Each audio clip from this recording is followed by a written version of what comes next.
board member of South Queens Women's March, which is a gender justice organization right here in South Queens that have been on the front lines and have been advocating for reproductive justice.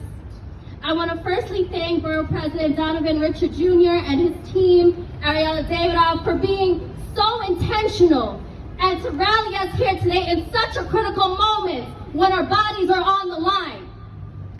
We know that this is nothing new. Roe v. Wade has been on the chopping block. We have states left and right with abortion bans on the books, trigger bans, and states have demonstrated hostility towards abortion over and over. And we know those who are affected are those BIPOC communities, are immigrants, are queer, trans, and non-binary folks, and folks living in rural communities.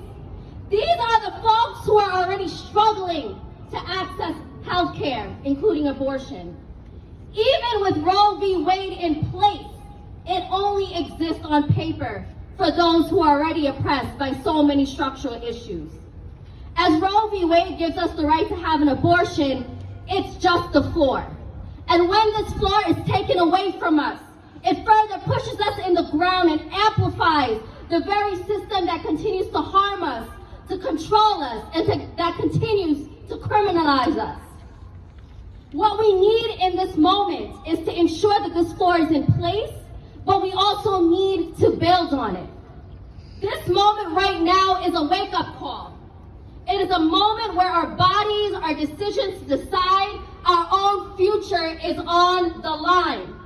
Our ability to make our own decisions, to family plan, to plan our future, and to ensure that our communities are living a healthy reproductive life is on the line. So what do we do in this moment? We stand up and fight back. Stand up! Fight back! Stand up! Fight back! Stand up! Fight back! We need to get educated on the issue. We have to be clear about what we are fighting for and who we are fighting against. We need to support people who are already doing the work, right? Donating to those abortion funds who are constantly on the phone, helping people, taking those calls so they can get their abortions funded and the support that they need in that moment. We need to support abortion care providers and make sure that these people have everything that they need right now to continue the work that they are doing.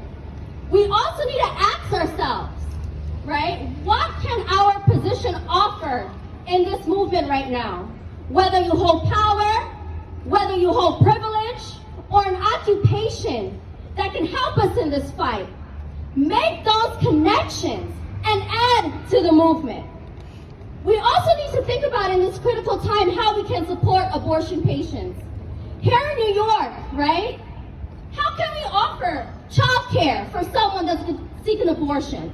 How can we offer them a ride to the clinic when they want to seek an abortion?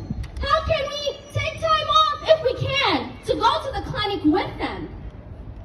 Calling up and checking up on them and creating that abortion experience that they want and need, and really centering care and love in this movement. We also need to continue to amplify those voices and needs of the lives that are most impacted by abortion and reproductive health restrictions. It is these stories and dialogue that really help us engage in that culture shift and dismantle the shame and stigma that prevent these very conversations